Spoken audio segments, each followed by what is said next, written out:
Thank you so much, ladies and gentlemen. Raghu sir, can you hear us?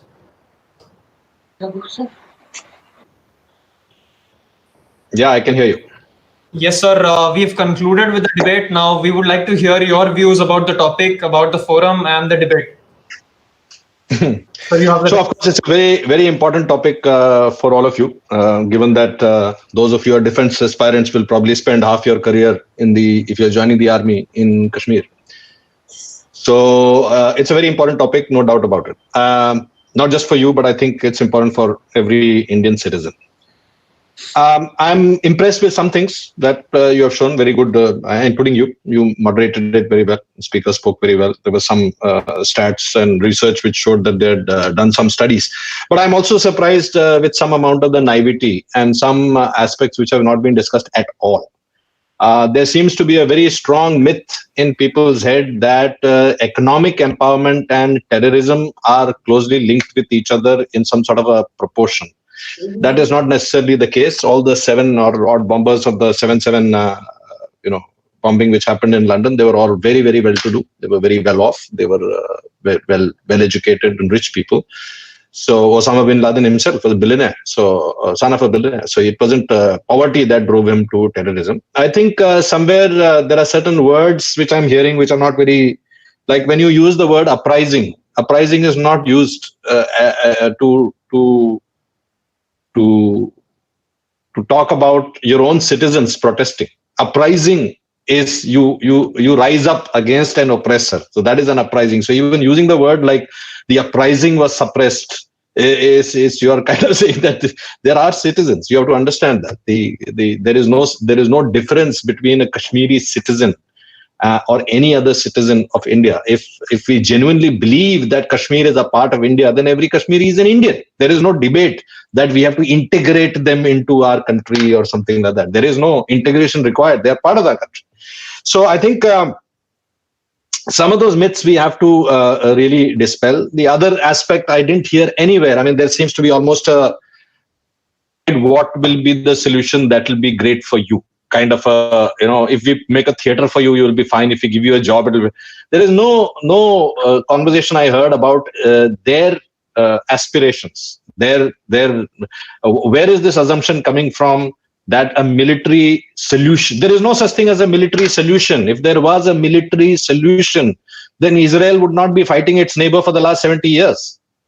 It is not a solution. That is why it is continuing year after year after year. A solution ends the problem, right? You can't say कि मैं एक बीमार का इलाज कर रहा हूँ पिछले 70 साल से इलाज चल रहा है. You cannot say that, right? So I think like most debates, sort of political, strategic, philosophical debates, the answer lies somewhere in the middle. There is no doubt that a militancy has to be crushed hard. But the whole aim of a militant, the whole aim of a terrorist is to force a heavy hand of the state forces. So when the state sovereign forces, whether it's the army, the paramilitary, whoever, they become hard, they become harsh, then it serves the terrorist purpose because it alienates the local population. The local population gets alienated and you have to be in their shoes. Imagine if you are coming back home one day late night with your mother and your sister and you have to go through 7 security checks and you're an okay guy. There's nothing, you've not done anything wrong. Imagine the angst level that is building up year after year after year after year. And suddenly one day somebody comes from Delhi and in Bombay, there is a debate that if we make 2 theaters for you, everything gets solved. It won't get solved. So I think we need to have a much, much deeper understanding, and your generation definitely, because you're going to inherit this problem. This is not something that is going to go away in the next year or so. It will not. He said, I think it was bullet for bullet side. They said that, the presence of the army inspires confidence. I'm not so sure. I'm not so sure that heavy presence of the army inspires confidence in any investor. So if I as an investor or even as a tourist, I am landing into an airport. Let's say I land into Darjeeling airport and it is like Bhutan, it's nice and pleasant. Or I land into Srinagar airport where there is heavy militarization, there is armored vehicles, there's barbed wire, there is checking at every stage. Unlikely that it will inspire a lot of confidence for people to put money in, to make investments in. Volatility never ever inspires confidence of investment. For investment, there has to be certainty. For planning a vacation, there has to be certainty. Now, the moment there is uncertainty, these factors come into play. So it's a much larger piece than just choosing. There seems to be almost a whining nature in the conversation I'm hearing that Pakistan is doing the. Pakistan is your enemy. He'll do what it takes to beat you. Why are you whining about it? Coming from, by that logic, they can also say कि तुमने भी तो मतलब रात को आके हमला किया उरी अटैक में, हिम्मत है तो दिन में आओ. That's bullshit. It is war. In war, what your adversary does to win that war, that has no. This is not some, at 5 o'clock in the evening we blow the shank and everyone goes back and raat ko ladai nahi hogi. This is not. I mean, we are not talking of an idealistic environment. War is war, and in war, what your adversary does, whether it is promoting local insurrection, whether it's funding local militants, whether it's funding local terrorism, it's his prerogative. He will do that. Why would he not do that? We are fighting enemy. As far as the enemy is concerned, we are their enemy. So to whine about some rules of play that they are not playing by a certain set of, that is bullshit. That shows naivety at best. They will do what they have to do. We have to do what we have to do. One of the worrying things that is happening, and you are aware of it, that the increasing number of militants who are joining from the local population. So they're not imported militants anymore. More of the militants are internal, and as you pointed out, the suicide bombing which happened in 2019 is a testimony to that it is the local people taking up these. So you don't need now external people to come in to sort of promote the jihad or whatever militancy inside the valley. It is starting from within. Now that very clearly shows that building offenses, building more surveillance in the borders and all that will not necessarily solve the problem, because the problem is now internalized. It's within the valley, and there is no way. I mean, this is not just those of you who are interested in counterinsurgency, counterterrorism. You will know that eventually there are certain ways in which terrorism dies. There are 7 ways in which terrorism eventually dies. Sometimes it dies because the terrorists become mainstream leaders, like what happened in Nepal. The Maoists, they came into, or what happened in Ireland, where or even in case of South Africa, where Nelson Mandela was the head of the military wing, but he moved into the government, and so the terrorists came into the mainstream. It has happened in the Northeast also, where several terror organizations have come into the mainstream. That is one way. Another way could be the fervor of a generation, the anger and the fervor and the ideological rationale of a generation is not passed down to the next generation, which happened in Khalistan. That a generation of militants wanted a separate state, but their next generation did not want to go through all of that bullshit and all this. We are happy, prosperous. So there are many ways, and one of the ways is you have to eventually talk to the terrorists. There is no getting around that, because if you have an adversary who has deployed maybe 300, 500 terrorists, overground, underground workers, all totaled up, maybe 2,000 people. And to thwart those 2,000 people, you have to deploy lakhs and lakhs of troops permanently in one state. I'm not very sure you're winning. I'm not sure who's winning, because at the end of the day, the warfare, like business or anything else, is that how much resources will I make you spend to fight me? You may think you are winning, but for every 10 rupees I pay, if you have to pay 10,000 rupees, you're not really winning. You're losing eventually, because every battalion which is currently stationed in Kashmir is 800 young, able-bodied youth of India who are not contributing to the development of India. Of course, they're contributing in terms of security, but every one battalion that you raise of 800 troops, you take away 800 teachers, 800 lawyers, 800 doctors, 800 engineers from the mainstream and make them into soldiers. So which basically means you take more and more of the country's productive youth and put them into non-productive activity. Security is not a productive activity. Security is an assurance activity. It does not generate revenue. So we have to understand that no matter in which country, where you do try to, sort of combat terrorism, and more important, militancy, and to a certain extent, insurgency. These are all 3 different words. These aren't the same thing, although they're used very common as a common word. They're very different. You cannot do that without the local population supporting you. The Khalistan movement in Punjab was crushed by the government largely because the local population supported the government. They did not support the secession. And another learning that comes from countering terrorism and countering insurgency and militancy is you can't bribe the local population. The Americans tried it. They tried building infrastructure for the local population. They tried distributing freebies and food and Ops Sadbhavana, their equivalent of it. They tried all of that. And the locals will consume it. They will take it because they have no other alternative. But that does not, it is not, you cannot bribe your way into dignity. You have to accord dignity to the local population. You have to understand their challenges, their problems. You have to understand that the Indian Army battalion, which goes there for 2 years, 2.5 years, and then he'll go away from the valley, and then he'll come back maybe after 10 years. But for that Kashmiri youth, he's seeing it from his childhood. For him, that symbol of the army has been there since she or he has been born. So I think unless we truly put ourselves in their shoes, we will be coming up with what seem to be solutions, but they're not really solutions. If there were solutions, the problem would have been solved in 3 decades. In 3 decades, the problem has not been solved.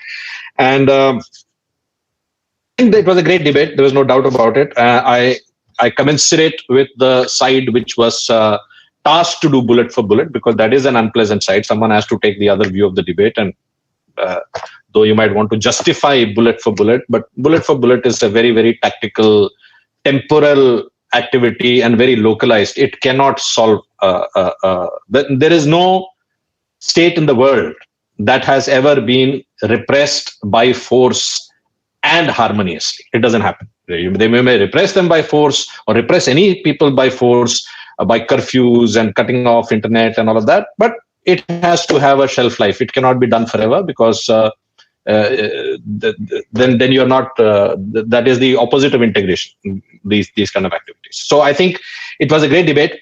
I don't want to sort of say, okay, this was a winner or that was a winner. I think all of you did pretty well. The research was good.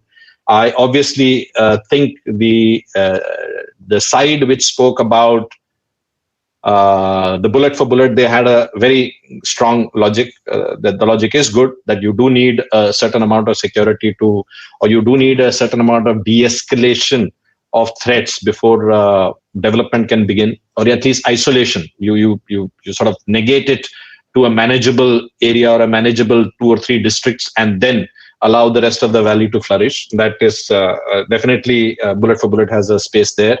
But at the same time, the end solution to integrating what is been a disputed area since 70 years, since independence, is a very, very subtle and a nuanced one.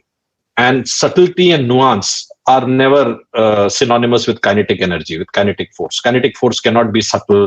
It cannot be nuanced. No matter how much of planning you do, the bombs will land in the wrong place. No matter how much of care you take, you will end up killing wrong people, and innocents will always get caught in crossfire. And any innocent dying, the state can give any amount of reasons for it, but it furthers the cause of the terrorist, because the bereaved family of that innocent person will not take any logic or any petrol pump or any 10,000 rupees as compensation. That is not going to endear them to the state. So any death of an innocent person always helps a militant cause, and that is why you would have noticed that despite the jingoism of the masses, the army is very, very careful in avoiding collateral damage, because every collateral damage that happens actually comes back and bites them in terms of providing the recruitment fodder for a lot of people who are on the fence or who have not yet decided which way to go. So much as I think the bullet for bullet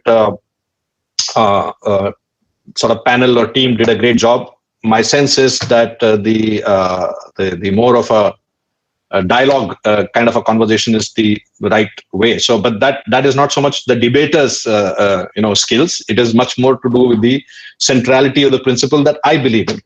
Having said that, I think the debates, both sides did well. But if I were to choose one of the teams, I would choose the team that talked about dialogue as being the answer to resolve the problem. And I would accord that team but in terms of the debating, in terms of the quality of the discussion, in terms of bringing out the points, by and large, I would think both the teams were pretty good, and they were evenly matched. You did segue into unnecessary stuff which had nothing to do with the militancy of the valley, the surgical strikes and what is happening in Desert Storm and ever-ending whatever wars, and these are all irrelevant to this. And killing an Osama bin Laden is no comparison of killing Burhan Wani. Osama bin Laden is a foreign national. He is an Arab national who was waging war on the United States of America, whereas Burhan Wani was a Kashmiri citizen. He may have been a militant. If he's captured or he's killed, he is killed and captured not as an enemy of the state. It's a fine distinction. It's a very different distinction. So there was a unnecessary segue into another area. And personally, I don't think we need inspiration from the Israelis or the Americans to do this kind of stuff. We have been doing it for many, many years, way before you kids were even born, and way before the Israelis do something and they announce it very loudly, so people come to know of it. Indian special forces do their job and they do it quietly, and that is the way they should do it. So it's a very different kind of a philosophy. But I think it was a great debate. Very, very interesting issue. I would urge all of you, those who have participated and those who are listening, to go deeper, go beyond the sketchy history of Kashmir that we've all been taught, that, oh, Hari Singh signed a document, we signed. They're much, much more nuanced. It's deeper. It's deeper than that. It's deeper as to how the people have felt alienated. Try and speak to Kashmiri people. Try and, we keep talking about engaging with the youth, but when I ask many of you youngsters, how many Kashmiri friends do you have? It's so you're all, many times we are talking about an area, talking about a set of people. Imagine if you're living in Maharashtra and someone comes from, Poland and starts giving you gyan. तो बारिश में तुम लोगों को ना ऐसा करना चाहिए, वैसा करना. You look at him and say, तेरे साला हम. So I think we have to understand much deeper. We have to get much deeper into their psyche before we start giving answers. But I know that was not the aim of this debate. It's not like the findings of this debate will go to PMO and they will start doing what you guys say. So I understand where you are coming from. It's great. And it was a good sort of engagement. So with that, if I were to declare a winner, I have to put a gun on my head. I would say the team that spoke about the dialogues and dialoguing, that softer approach is the one. Though I must say that Malar and a couple of others who made the advocacy, Japjeet, who obviously feels very strongly about it, did a great job. So all the best to all of you. Thanks, Siachen, for this opportunity. Sir, yes, sir, we have a few questions lined up for you from the audience as well. Go for me. I thought the debate was for you guys. Okay, I have something else to go to in the next 5 minutes. So if you can make the questions short and quick. Yes, Anay, over to you.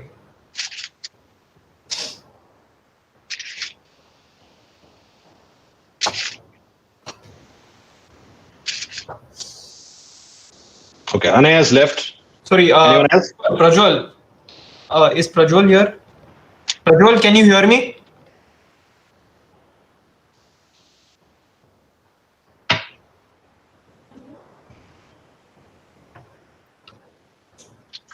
Sir, just a second, sir.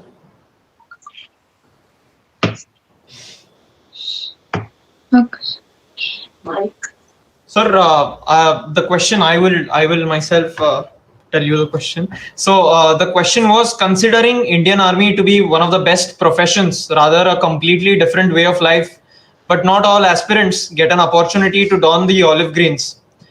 What are your suggestions for the youth to focus on different cadres of life with equal enthusiasm? No, so this is something that I often tell people who are interested in joining the forces, that you must, if it's a passion of yours, you must look to join the forces. The SSB is a very fair mechanism of selection. Give it good 2-3 shots, maybe 4, maybe 5 attempts.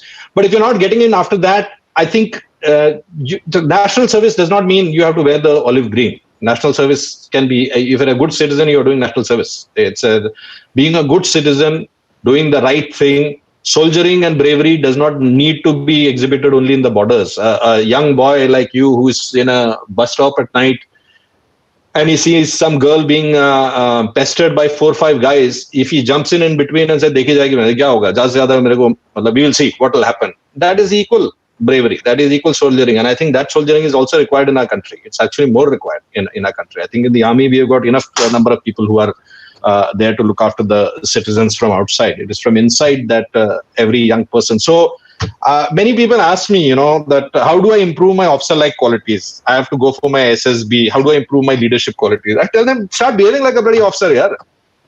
You don't have to. How can you improve your swimming without swimming quality without swimming? So if you have to improve your officer-like quality, start behaving like an officer. Take charge when things are wrong. Help out people. Intervene when courage is required. Step up when other people are stepping down. When you see an accident victim, instead of taking bloody pictures of it, go and assist that. That is an officer's job. So when you start displaying qualities like that, you will automatically get officer-like quality. So officer-like quality is not the prerogative of the Indian Armed Forces officer. It is a leadership trait which can be found in anybody and is found in many, many people in many walks of life. So those of you who think that you have a passion for wearing olive green, very often, I would say about 50% of the people don't even know what it is about. They see it in movies. They have seen some movie, somebody Sunny Deol or whatever cartoon has. So you will get a sense that aisa hota hai army. Army is not like that. Army is much more professional. There's a lot of academics involved in it. There is a lot of paperwork involved. There are a lot of studies involved. There is a lot of technology, that the exams that have to be passed, courses that have to be cleared. There's so many other aspects of the army which are very different from what you see in a John Rambo or in a movie like Lakshya or something. There's much more of hard work involved in that. So similarly, every other profession also gives you an opportunity for national service. It's not just the army. And I would say that, yes, if you're passionate about joining the army, you must join the army. But in case, and since many of you are defense aspirants and you know the numbers, the average, the percentage which clears it. So I know that many of you who are on this channel listening to it may not even clear it also. You may not clear it. So it doesn't matter. If you clear it, great. If you don't clear it, you should attempt 1, 2, 3 times until you feel that you've given it your best shot. But after that, you should seek to develop your officer-like quality in life, not just. Don't think officer-like quality, as I told you, is a prerogative only of the Indian Armed Forces officers. It is any leader's prerogative. Right. Kashish, over to you. Yes. Thank you, sir, for your thoughtful insights.